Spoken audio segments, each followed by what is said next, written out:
Hi everyone, this is our project progress presentation. We are group 7. We are ACME residential contractors. A as for assurance, C for community, M for motivation, and E for efficiency. We mainly work on design build contracts with great customer relationships and rich experience in high quality single residential houses with affordable price. And we also have expertise in HVAC and MEP in our group, so we do not do subcontracting. For the project scope, this is a single residential house located in Champaign, Illinois. It is a one-story house with raised living room area with a floor area of 3,275 square feet. It has 5 bedrooms and 3.5 bathrooms. And we also designed an open courtyard. A work breakdown structure is a key project deliverable that organizes the team's work into manageable sections. It looks like a deliverable-oriented hierarchical decomposition of the work to be executed by the team. It visually defines the scope of the whole project, as each level of the work breakdown structure provides further details. So in order for us to prepare the work breakdown structure, we first looked through all the plans for our buildings, and then we identified all the possible activities and wrote them down. Next, we made adjustments by comparing the activity list that TA provided. After all the activities were confirmed, we gave a project code to each activity and write down its own RSMean code next to it. So for the entire project, there are 6 levels. It starts with building a house for level 1 and further divides the work into 5 sub-levels. And there are about 400 activities for building a house. These 2 slides are just an example. So in order to explain our work breakdown structure more clearly, I made a simple illustration by using a tree diagram. According to this diagram, level 1 is building a house.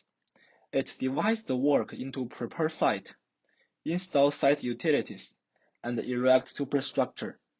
Next, these 2 activities for level 2 divide into more activities in level 3. As you can see, it keeps dividing until the reaching of level 6. The hierarchical relation not only defines the scope of the entire project, but also improves the efficiency by dividing the activities and assigning them to different teams. So as a result, people may perform different tasks at the same time. It's quite straightforward to perform quantity takeoff. The bolted parts are calculated by us, with the rest given in the instruction. We chose not to hire subcontractors to work on the MEP, but to finish these activities all by ourselves. All of the quantities are hand-calculated using the actual drawings. Additionally, we use Bluebeam to help estimate the quantity for some complex items, such as forming plates for footings and etc. One step further from the QTO is to estimate activity durations and costs, where we used RSMeans 2017 to generate the durations and costs. Most activities on our list can be found in RSMeans with corresponding productivity and costs. However, we made 3 assumptions separately for plumbing, HVAC, and electrical using the information provided by homeguide.com. The average labor overhead for each crew was calculated using the total wage divided by the bare cost. We also take into account of the 5% wage increase after June. After calculated the total cost for each activity, we adjust the cost using RSMeans 2020 and converted the cost of each activity in years 2020's dollar. We estimate the total direct cost for the project is about $1,102,393 in year 2020's dollar. Okay, now let's look at the scheduling part. Our group developed the job logic according to the activity durations and cost. From phase 3, the total duration is 146 days. There are 100 plus 5 labor days in it. There are 2 assumptions in scheduling. First is the duration of HVAC, plumbing, and electrical is estimated based on their cost to the total cost. This is because the data of these three activities is obtained from the previous reference, so we cannot calculate their duration by that. And the second assumption is activity with the same crew are optimized.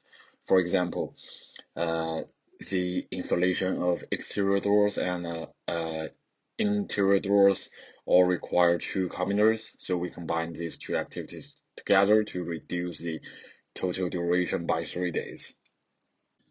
And then we perform the resource allocation. Here I use carpenters for example. As we can see in the red circle, there is a slight change from April 14th after the allocation, and the total duration of the project was increased by 3 days, but there is still an issue of resource limit. Some activities are beyond the resource limit. To solve that, we change the resource limit from 8 units per day to 32 units per day. So for resource leveling, as we know, resource leveling won't change the total duration. And after leveling, there is still a slight change of resource distribution from April 15th. There is still issue of resource limit. To solve that, we also change the resource limit from 8 units per day to 32 units per day. And then we come to the part of 4D modeling. So for our 4D modeling, we have already got the 3D model with activities from our TAs. All we need is a timeline in order to make it 4D. First, I create a timeliner in Autodesk Navisworks Manage, and then I type in all the activities with the material associated. After that, I change the start date and end date for each activity based on our own calculation. Finally, I exported the video, but the video is too large, so I can just include the YouTube link here. And this is how our project looks in 4D model.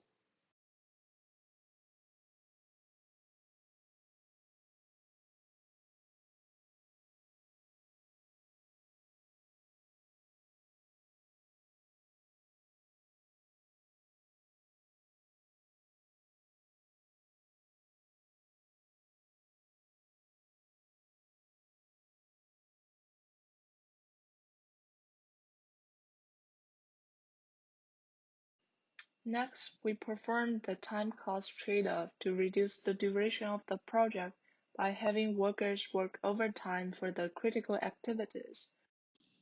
Based on the job logic from P6, we found 5 activities which are longer than 5 days. They are forms in place for footings, framing of floor joists, wood framing of external walls, placing asphalt shingles for roof and brick veneer. First, we derived the original duration, required working hours, and labor costs from the activity duration cost spreadsheet. Now we extracted the production efficiency for working overtime as well as payroll cost factors from the RS mains. Here the assumption is to use the payroll cost factor at 1.5 times. Based on the production efficiency, we calculated the actual duration of each activity, crash time in days, and overtime working in hours. Then we compute the crash cost using original labor cost per hour times the overtime in hours times the payroll cost factor. For the same activity, we choose each crash option with the lowest cost.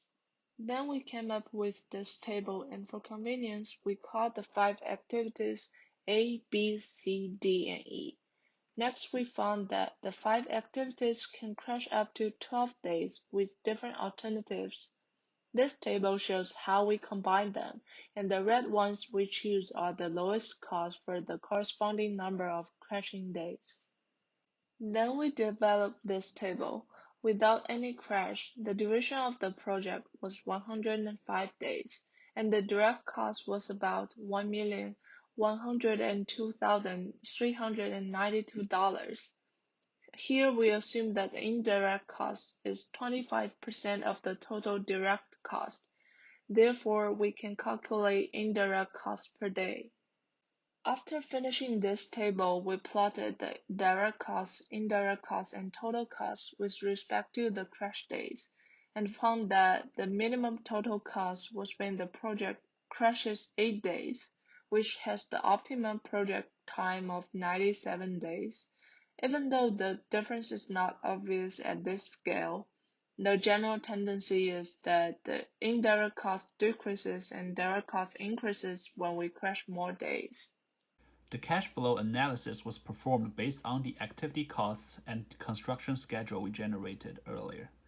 Using these information, we divided the cost of each activity into its corresponding month as shown in the table above. Additionally, we choose not to have any subcontractors to work for us. By listing all activities, we are able to find the direct cost for each month. We estimated the indirect cost rate would be 25% using construction programs and result incorporated data for common construction works. As required by the project handout, the markup was 5%, client retainage is 10% for the first 50% worth only, and the interest rate is 1%. Combining the previous information, we may obtain the cash flow diagram for the project. For this project, we estimate that our maximum cash outflow would occur at the 5th month with $725,992, and the peak financial requirement also occurred at the 5th month with $962,057. The final profit would be $40,051. We established the project control system to monitor the schedule and budget of the project. Based on our assumption, we did observation on June 18th, which is day 82 of the project. We got BCWP to be 859,000, ACWP to be 853,000, and BCWS to be 854,000. Based on these numbers, we got both CV and SV to be greater than 0, which tells us that the project is ahead of schedule and under budget.